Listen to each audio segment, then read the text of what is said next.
मन की प्रसन्नता बहुत बड़ा तप है। हर समय मन को प्रसन्न रखना बहुत बड़ी साधना है, बहुत बड़ा लाभ है जिसका हर समय मन प्रसन्न रहता है।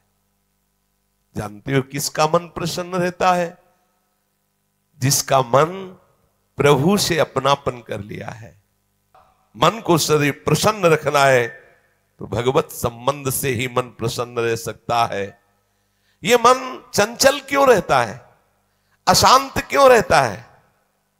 ये जितना विषयों का चिंतन करेगा, जितना नाशवान परिवर्तनशील वस्तु व्यक्ति स्थान का संबंध स्वीकार करेगा, उतना ही जलेगा, उतना ही अशांत रहेगा, उतना ही चंचल रहेगा। त्यागाच्छांति अनंतरम, जितना ये सब वस्तु व्यक्ति स्थान का राग त्याग करेगा उतना ही शांत हो जाएगा, उतना ही आनंदित हो जाएगा, उतना ही प्रसन्न हो जाएगा। मना प्रसादः, यदि आप मन को प्रसन्न करना चाहते हैं तो किसी भी व्यक्ति वस्तु स्थान का इसे संबंध न रख ले पावे, ये सावधानी रखना। और होता क्या है, बोले चलो मनोरंजन करते हैं, कहां? किसी व्यक्ति में, किसी वस्तु में, किसी स्थान में, किसी द्रव्य में। होता क्या है, मनोरंजन होता नहीं, एक नई जलन, एक नई चिंता, एक नई कामना, एक नई वासना, एक नया फसाव। चले थे आनंद लेने और फंस गए। हमारा मन प्रसादः, मन प्रसन्न कब होगा? बहुत ध्यान की बात है। भगवान कह रहे त्यागाच्छांति अनंतरम, यदि आप शांति देना चाहते हो अपने मन को, आनंद देना चाहते हो, प्रसन्नता पाना चाहते हो, तो आप वस्तु व्यक्ति स्थान के संबंध से रहित कर दो अपने मन को। एकमात्र प्रभु के चरणारविंद में आप अपने मन को लगा दो, फिर आप देखें आपका मन सदैव प्रसन्न रहेगा। क्योंकि प्रभु अविनाशी है, वस्तु व्यक्ति स्थान परिवर्तनशील है। वो एक रस प्रसन्न रह ही नहीं सकता जिसका वस्तु व्यक्ति स्थान से संबंध है, नहीं रह सकता। क्योंकि वो एक रस नहीं है तो मन कैसे एक रस होगा? वो विनाशी है, परिवर्तनशील है, मूल में दुख है, केवल ऊपर से सुखद दिखाई दे रहा है। मन में अशांति, दुख, क्लेश, बंधन का कारण है किसी वस्तु व्यक्ति स्थान से अपनापन कर लेना। सूक्ष्मता से देख लीजिए, अभी हम यही फंसे हैं, चाहे हम ज्ञानी भगत हो चाहे प्रेमी भगत हो, अभी केवल मन के भगत हैं, मन को अभी भक्ति के मार्ग में नहीं खड़ा कर पाए। किसी भी वस्तु व्यक्ति स्थान से राग न रह जाना ये वैरागी का लक्षण है। समस्त वस्तु व्यक्ति स्थान में एकमात्र सच्चिदानंद आराध्य देव को देखना ये अनुरागी का लक्षण है। हम देखें कि हम ना तो वैरागी है ना अनुरागी है, हम तो रागी है। हर वस्तु व्यक्ति स्थान से हम सुख भोगना चाहते हैं। देख लो, अगर ऐसा नहीं तो फिर मन जाएगा ही नहीं। जब तक सुख की लालसा नहीं तब तक मन जाने वाला नहीं। इसको जहां जहां सुख का मिलने का भाव है वहीं वहीं ये जाता है। जब धन संपत्ति, स्त्री, पुत्र, नाना प्रकार की भोग सामग्री, इनमें हम अपनापन कर लेते हैं तो मन हमारा चंचल हो जाता है। सबका प्रश्न होता है, मन भजन में नहीं लगता, चंचल है। मन चंचल आपने किया है, आपको ही छोड़ना पड़ेगा। आपने वस्तु व्यक्ति स्थान से संबंध कर लिया है, वो चंचल परिवर्तनशील नाशवान वही लक्षण मन को आ रहे। वो आप अविनाशी प्रीतम से अपना संबंध कर लो, देखो कितना आनंद मन में रहता है, कितनी प्रसन्नता रहती मन में। भगवत चरणारविंद का आश्रय लेने वाला हर समय प्रसन्न रहता है, ये पहचान है। भारी से भारी विपत्ति में भी उसका हृदय आनंदित रहता है, क्योंकि ये विपत्ति संपत्ति बाहरी बात है। वो जिस आनंद में मगन है वहां न विपत्ति का न संपत्ति का, दोनों का प्रवेश नहीं, न हर्ष न शोक का। इसलिए मना प्रसादः, साधक ध्यान दे संतुष्टः येन केनवा। हर परिस्थिति में मन को प्रसन्न करना सीखे, प्रसन्न रखना सीखे।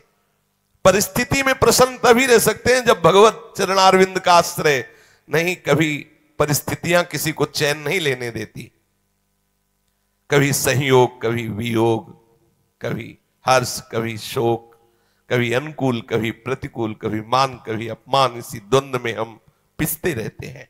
तो मन कहां प्रसन्नता का अनुभव कर पाता है। मन की प्रसन्नता के लिए सांसारिक वस्तु, व्यक्ति, परिस्थिति, देश काल, घटना आदि को लेकर के हम अपनापन, अहम करके उसे ना माने। जैसे ये व्यक्ति मेरा है, ये वस्तु मेरी है, ये स्थान मेरा है, ये अमुक अमुक मेरे।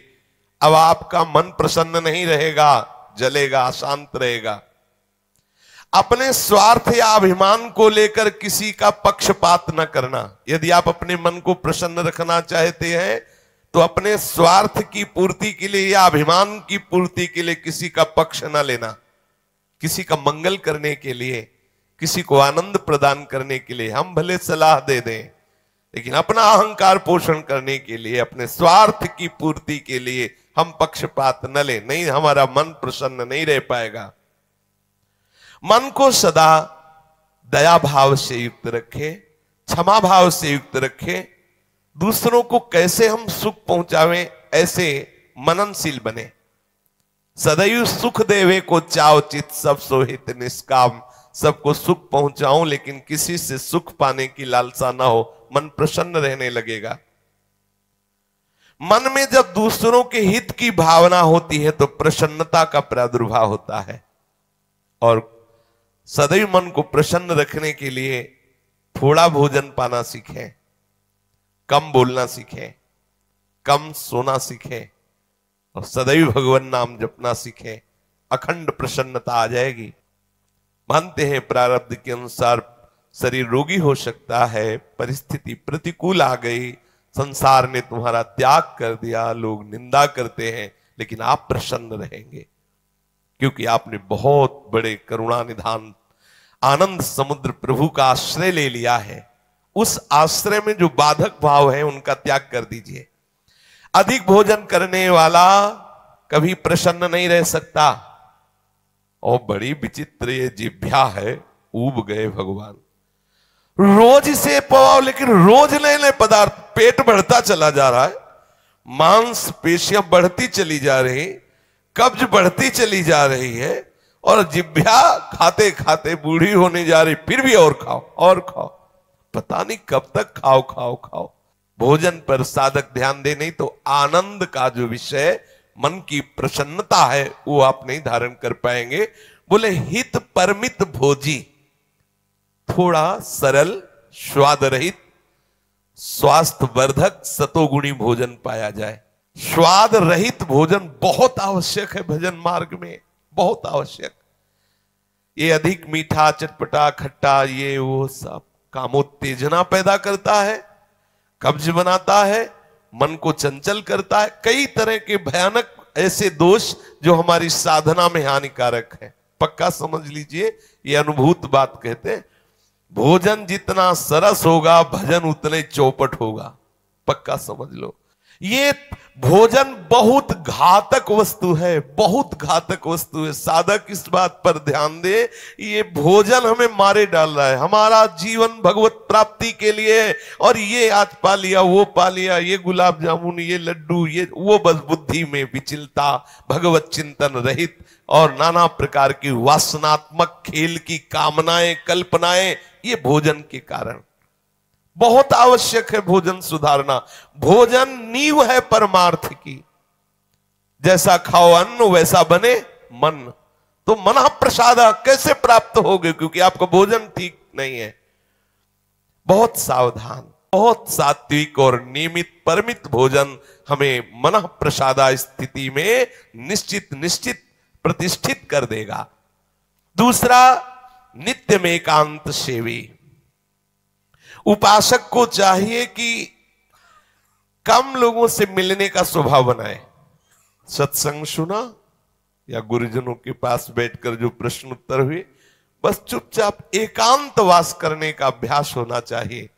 हर समय हम किसी से बात करते रहे, हर समय हम किसी से मिले रहे, हर समय कोई हमारे समीप रहे, तो हमारी अंतर्मुखता नहीं हो। भले वो हमसे बात न करे, लेकिन हमारी अंतर्मुख वृत्ति में वो बाधक हो जाएगा। इसलिए साधक को चाहिए कि एकांत सेवी बनने का स्वभाव बनाए, ज्यादा किसी से बात नहीं कर। वैसे बात करने का नियम तभी रखना चाहिए जब कोई आपसे प्रश्न करे और प्रश्न का उत्तर आवश्यक है देना, उत्तर देने से उसका मंगल होगा तो ही बात करें, नहीं ना करें। बहुत कम जीवन है हमारा, बहुत कम समय है।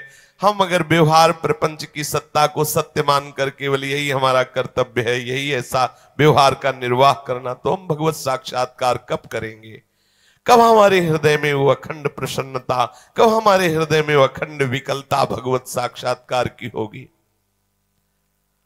और बोले वाणी से हितकर मृदु वचन बोले, एकांत सेवन करे और नींद भी एक नियमानुसार करे। स्वल्प निद्रा विहारा, स्वल्प सोने का समय बनाए। 24 घंटे में 5 घंटे बहुत है शयन करना, बहुत है, मतलब बहुत हो गया 5 घंटे। 6 घंटे तो उनको जो बहुत शारीरिक श्रम करते हैं, 7 घंटे मतलब खत्म, अब इसके आगे साधक शब्द नहीं लगेगा। 6 घंटे तक तो मतलब बहुत हो गया कि बहुत श्रम करता है, इसलिए ठीक है। 7 घंटे मतलब प्रमाद स्थिति आ गई, 7 के बाद तो प्रणाम है, फिर तो कोई बात ही नहीं है। अब आप देख लो किस श्रेणी में आप हैं। उत्तम साधक 4 घंटे में हो जाता है, ठीक है। 5 घंटे, 5 घंटे पर्याप्त है। और जिनको बहुत शारीरिक श्रम होता है वो 6 घंटे, और कुछ तो ऐसे होते हैं कि हर घंटे में झपकी, हर घंटे में आनंद। हाँ, समाधि भाव को, निद्रा समाधि स्थिति, व्यास भरोसे कुंवर के सोत पाव प्रसाद। सत्संग हो रहा है, थोड़ी ढिलाई हुई, बस गए, समाधि में गए बिल्कुल। हाँ, मक्खी भन बनाए चाहे मच्छर बल बनाए चाहे महात्मा भल बनाए, कोई फर्क नहीं पड़ता। अपने निद्रा समाधि स्थिति, आओ समाधि भीतर। स्वामी हरदास जी कहते, मनी उतना डुलाओ, आओ समाधि। आ गए तो थोड़ा सावधान करे। स्वल्प निद्रा विहार, और घूमने फिरने का भी एक नियम होना चाहिए। आपकी दिनचर्या एक नियमित होनी चाहिए। यदि आप नियम के अनुसार भोजन, नियम के अनुसार शयन, नियम के अनुसार घूमना और नियम के अनुसार बोलना चालना रखेंगे नियम से, तो आपका मन बहुत शीघ्र भगवत चरणारविंद में लग जाएगा। भगवत चिंतन से मन में प्रसन्नता आ जाती है।